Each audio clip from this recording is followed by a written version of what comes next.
Salut à tous, je m'appelle Leonardo. Et moi, c'est Lázaro. On est tous les deux frères et brésiliens et on travaille chez Tour de Monde dans le Finistère Nord en Bretagne. Pour moi, le plus différent, c'est qu'au Brésil, notre amidon, c'est le riz.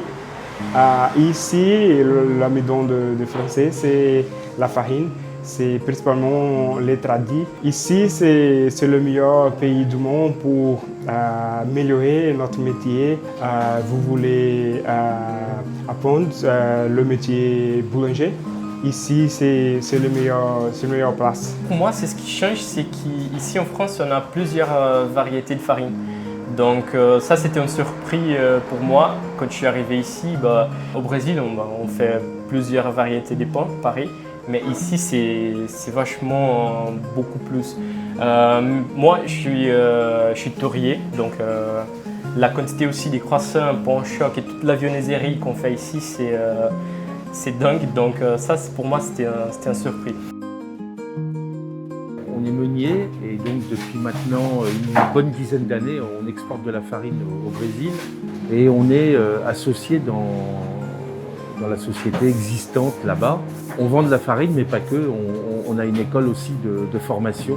Et au fil du temps, on a de plus en plus de jeunes qui sont formés. Une des idées, c'était à ces jeunes, non seulement qu'ils apprennent la boulangerie, mais qu'ils apprennent aussi à parler français. C'est la première fois qu'on envoie deux jeunes en France. Mais il fallait quelqu'un pour les recevoir. On savait que ça serait compliqué de faire les papiers pour que derrière ils puissent avoir un titre de séjour durable en France. Et je savais qu'en m'adressant à Karine, donc qui est une de nos clientes en Bretagne, je savais que le travail serait certainement bien fait, mais il fallait de l'obstination. Effectivement, on a échangé à plusieurs reprises sur le fait que Yvon avait participé à un centre de formation sur le Brésil.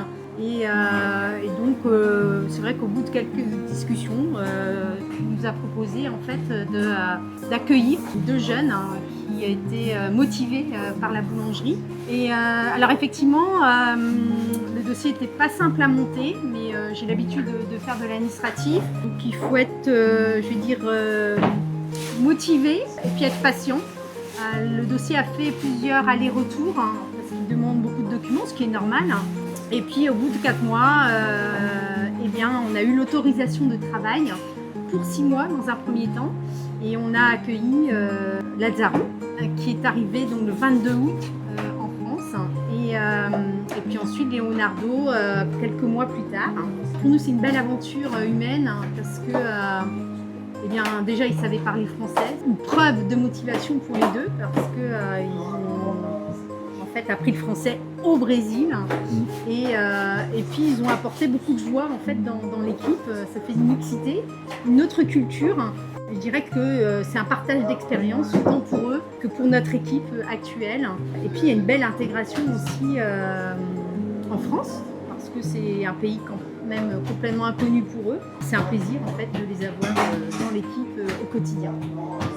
Effectivement, si demain on a d'autres jeunes motivés pour venir en France, pour apprendre le métier de boulanger français, pour ensuite ouvrir leur boulangerie sur le Brésil, ça sera avec grand plaisir.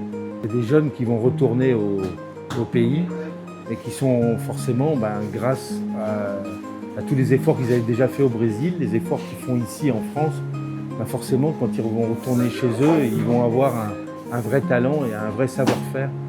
Et le Brésil, le consommateur brésilien adore tout ce qui est fabriqué ici. Donc, pour eux, ça sera vraiment un super débouché. Je voudrais dire un grand merci à Karine qui a fait toute la démarche et à Patrice. Et puis tous mes collègues de travail qu'au tout début, quand je ne parlais pas français comme je parle aujourd'hui, ils ont m'aidé, ils ont eu beaucoup de patience avec moi, surtout pour dire ça marche comme ça, c'est comme ça. Et puis un grand merci à eux. C'est très important de dire ça parce que le français c'est un peu difficile et les collègues de travail ils aident beaucoup. Merci à Gwendal pour la patience, c'est très important d'être soutenu. Merci.